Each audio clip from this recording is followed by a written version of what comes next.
Hi everyone! Today we're talking about a topic that I have touched in some of my previous videos, which is the dichotomy that is created between half of the functions and the other half of the functions. And what I mean by that is that I'm going to compare the tendency that functions have to explore versus the tendency that functions have to stabilize. And for that, I'm going to draw the distinction between extroverted and introverted functions by looking at this particular dimension of exploration versus stabilizing. So, all about that in the next few minutes. If you haven't already, please don't forget to like and subscribe, and let's dive in. Okay, so I made a previous video a couple of months ago where I talked about the fact that I see extroverted intuition and extroverted sensing as the functions that explore when it comes to perception in the abstract world, NE, in the concrete world, SE. And I also talked about NI and SI, the functions that stabilize in the abstract or in the concrete world. And today I would like to also add the other four functions to this particular conceptual framework: TE, FE, TI, and FI. If you think about it, extroversion, especially in the way that Carl Jung originally defined it, is an orientation of the psyche towards the outside, because it's extroverted. Carl Jung was also describing this as an orientation towards the object. And by object, he referred to anything that is outside of the self. People, situations, I don't know, experiences, real objects, and so on and so forth. And because this orientation goes from the inside to the outside, it looks at how something can be dispersed or spread around into various different elements. NE, SE, TE, and FE all engage in some sort of a similar process. I'm going to start with NE. Extroverted intuition, or NE, is the function that can go from one idea and disperse it into a million other ideas. That's why NE is often associated with brainstorming or coming up with a lot of new ideas, connecting ideas, and so on and so forth.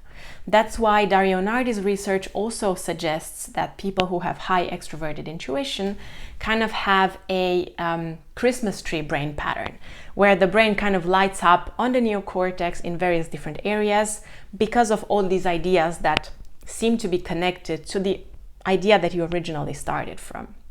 And this is why when you talk to people who have high extroverted intuition, you will notice that a lot of the times they will say, "Oh, I don't know, you presented me with a cool idea, but how about this one? And what if that other thing? And how about the other idea? And oh, there's this idea too." And they seem to easily engage in this process of brainstorming, of going from one central point in the idea world, in the abstract world, and push it into millions of different particles that all come back to this original idea that they started from. That's where all of these what if questions arise from, all of these possibilities, envisioning the future in many different ways, getting excited about all of these future possibilities that are not yet happening. Then we have extroverted sensing, or SE.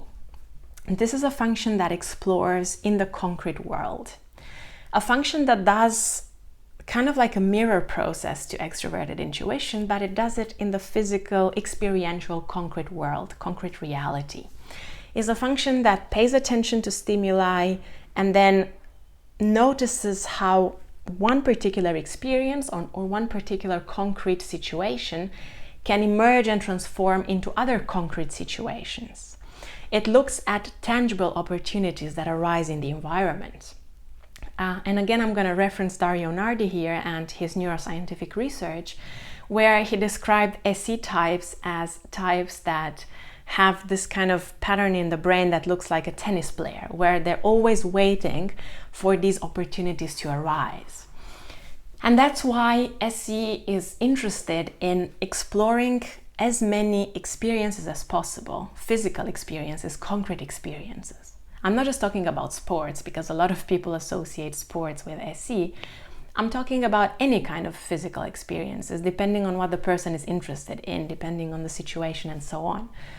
I don't know, engaging with new people, trying out different jobs, trying out different ways of, I don't know, doing something physical. Trying out different ways of, I don't know, building a business, or different ways of engaging with other people. So because of this exploration of the physical experiences, SE gains the information that it needs to function properly.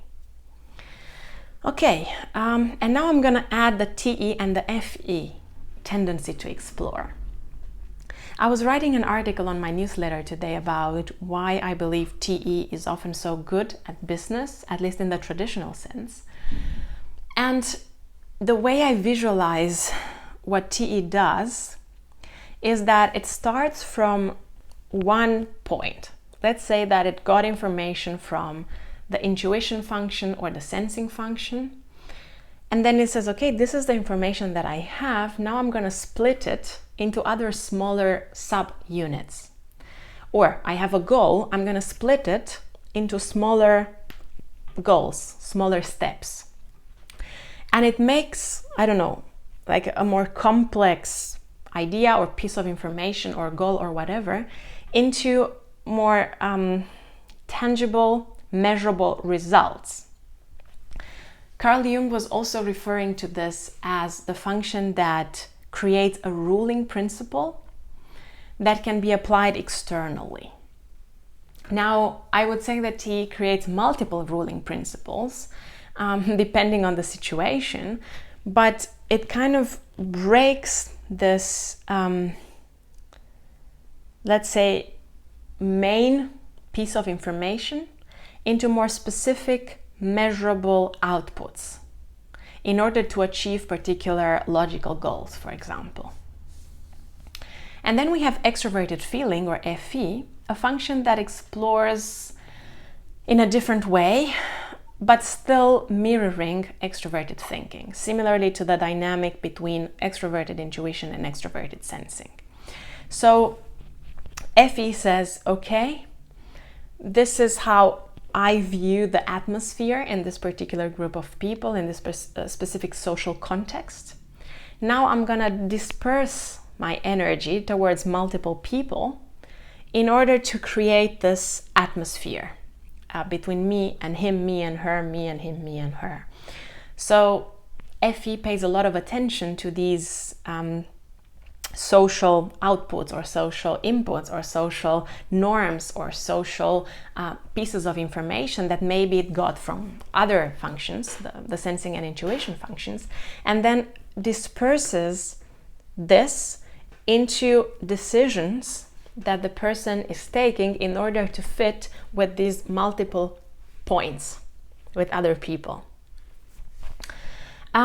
Okay, and then if we look towards the other side of the spectrum, which are the introverted functions, here we notice a tendency to stabilize because, like Carl Jung was saying, introversion is an orientation towards the inside, towards the unconscious, towards the inner world of the person. Therefore, the introverted functions take things inside, crystallize them. Introverted intuition, like I said in some of my previous videos, is a function that takes the input that maybe it receives from SE, usually, and then merges this together into one concept. So it kind of stabilizes ideas in the abstract world. It stabilizes these multiple points into an idea that encompasses the main red thread.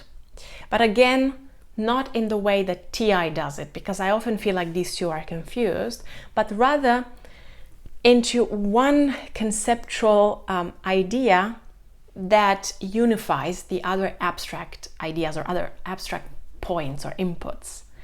I would say that oftentimes this abstractization and this crystallization that NI does is a very visual process. Maybe the person will not be able to explain exactly what it is. Maybe they will, depends. But a lot of the times the output comes as a result of this image perceived internally, sometimes at a subconscious or unconscious level, that unifies these points. Now, there's a debate here about the unconscious. Depends on which typological perspective you look at. According to some theorists, any function can be in your conscious or in your unconscious. According to some original Jungian ideas, NI is the most unconscious of the perception functions, or basically of all of the functions, because both intuition and introversion are unconscious inner processes. But I'm gonna leave this debate for another video. Okay, then we have introverted sensing, or SI. This is the function that stabilizes experiences. It stabilizes what stays the same in the concrete world. That's why a lot of people associate SI with, like, I don't know, being traditionalistic or liking rules or details. But that's not always the case.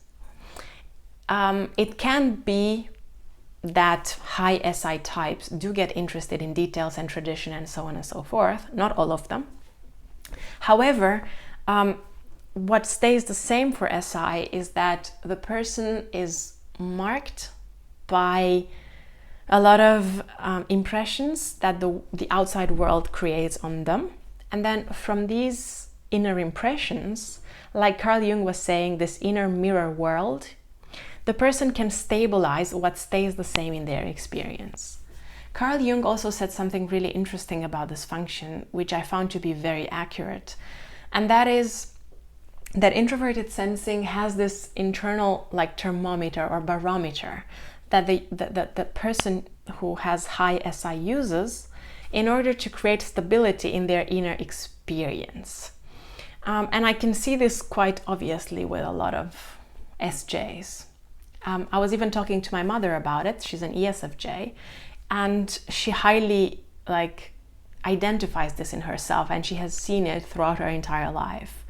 And she was saying that she sees, you know, myself and my father as very different from this perspective. Okay, and then we have TI and FI, the last two functions that I'm going to talk about.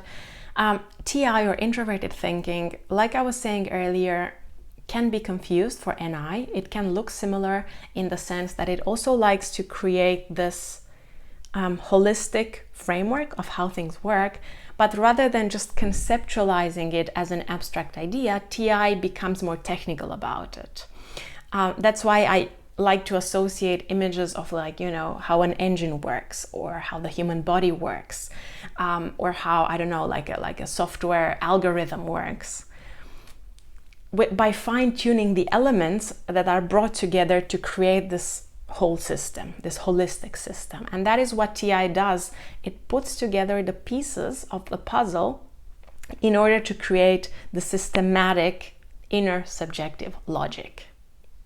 And then we have introverted feeling, or FI, a function that directs the person's attention to the inner world of values and, let's say, feelings, even though I don't really want to go into that debate right now. What I'm trying to say here is that introverted feeling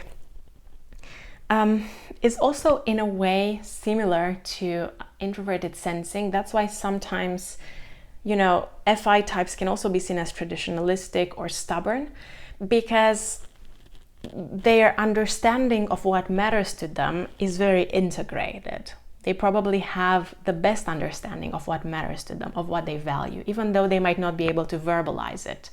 I often think that TI types are better at verbalizing their values because they try to rationalize the values, whereas FI types have this innate understanding of what they value, and they often make decisions according to those values more easily. Maybe it's a little bit easier for them to stay true to what matters to them, because again, they take all of this inner emotional experiences and unify them into a set of values that they really care about. So what I'm trying to say is that this process of exploration and this process of stabilizing are both extremely important to the human mind. We all need both of these energies to create this stability in ourselves, this balance in how our mind operates in the world. Yes, we might have a natural tendency to prefer one more over the other, depending on our natural orientation. But I really do believe, and maybe some people will not agree with me, but I really do believe that this balance is very, very important. And the more we strive to create this balance between the two sides, the more fulfilling it will be for us to live and be happy in this world. So maybe some of these explanations were a little bit, abstract or not very concretely clear. I might come up with some more ideas with respect to how I see, especially the thinking and feeling functions in this world of explorations versus stability. But anyway, these are my thoughts on the topic. I'm curious to know what you think about it as well. And as always, thanks a lot for watching this video. Thanks a lot for being with me, and see you next time with another video on typology.